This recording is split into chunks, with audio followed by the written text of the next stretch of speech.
Hello everyone, my name is Arsyi Arifin. I am a student from University of Muhammadiyah Sukabumi.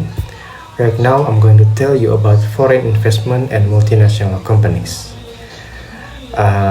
This topic is from my course at the class. The course is International Business. Okay. Right now, as you watch this video, billions of dollars are crossing borders, building factories, acquiring companies, funding startups, and connecting economies in ways that would have been unimaginable just a few decades ago. This is the world of foreign investment, and the companies driving it, they are known as multinational corporations. In this video, we are going to unpack both of these concepts, what they mean, what they matter, and how they shape the global economy, including right here in Indonesia. Let's start with the basic. Investment, at its core, is the commitment of resource today in exchange for future return. When that investment crosses a national border, when a company or individual from one country puts money, assets, or expertise into another country, we call it foreign investment. Now, foreign investment comes in two major forms. The first is foreign direct investment, or FDI. This is when an investor gains real control or significant influence over a business in another country. Think of Toyota building an assembly plant in Indonesia, or Danone acquiring the Aqua water brand. The FDI is long-term, strategic, and deeply embedded in the host of economy. And the second form is foreign portfolio investment, or FPI. This is when foreign investors purchase stocks, bonds, or other financial instruments, but without seeking management control. FPI is more liquid, meaning it can enter and leave a country quickly, sometimes causing financial volatility. So, what drives companies to invest abroad in the first place? Economists point to three main motivations. First, market seeking.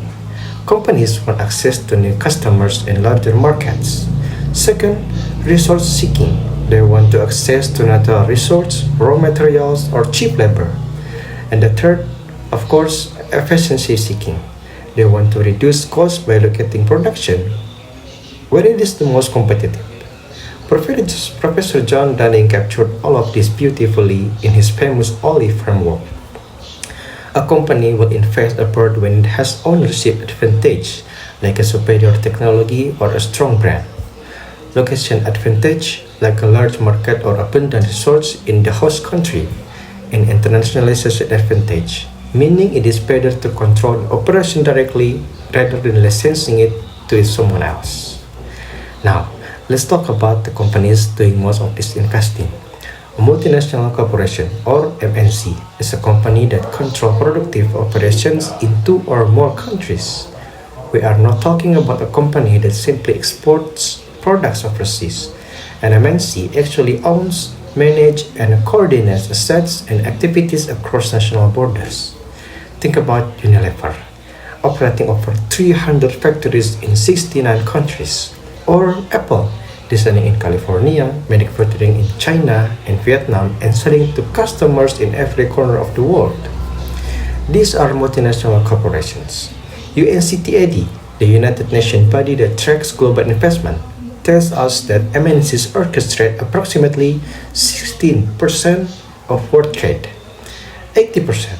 That gives you a sense of how dominant these entities have become. So, what makes an MNC different from an ordinarily large company? There are 7 defining characteristics you need to know. Number 1, multinational or multi-country operations. An MNC doesn't just sell globally, it operates globally. Production, R&D, marketing, and distributions are spread across multiple countries. Number 2, cross-border ownership and control.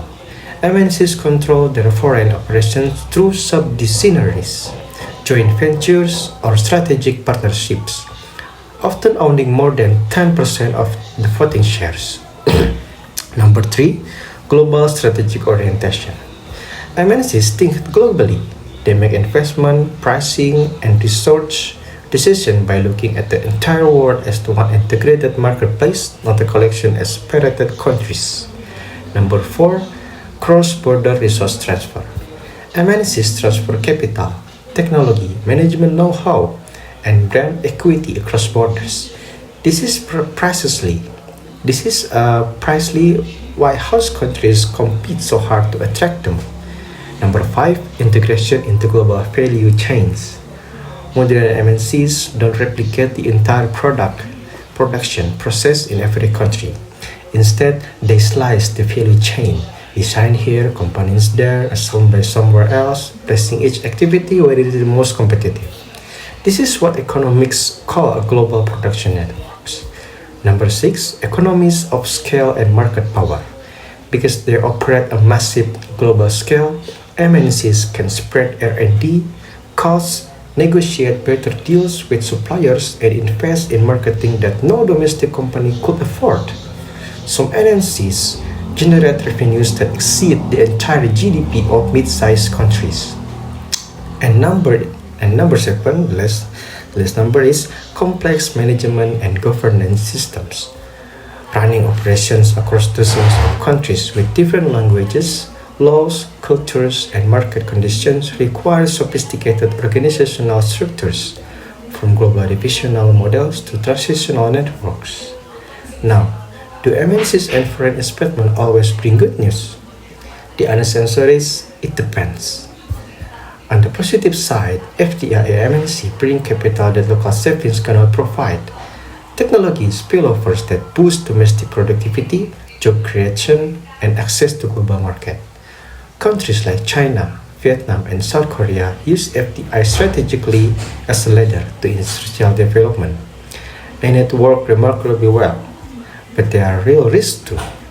MNCs can crowd out weaker local businesses, shifts profits to low-tax jurisdictions through transfer pricing, and create supply chain dependencies that leave host economies vulnerable. For Indonesia, Southeast Asia's largest economy, this balancing act is fraught and chinta.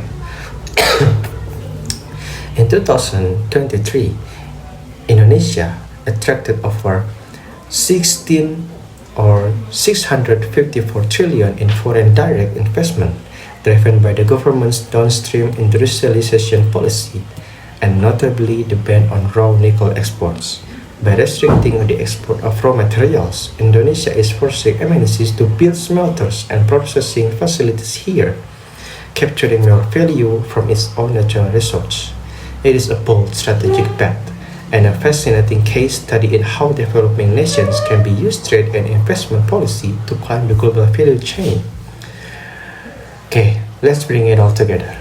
Foreign investment, especially FDI, is the engine that moves capital, technology, knowledge across borders, and multinational corporations are the vehicle doing most of that movement. Understanding what they were, what they are, how they are structured, what motivates them, and how they impact host economies is not just academic knowledge, it is the foundation of strategic thinking in international business. Whether you are aspiring to work in a multinational or to attract investment to your region or to build a company that competes on the global stage, these concepts will be with you every step of the way. Thank you for watching. See you next again. My name is Arsyi. Bye bye.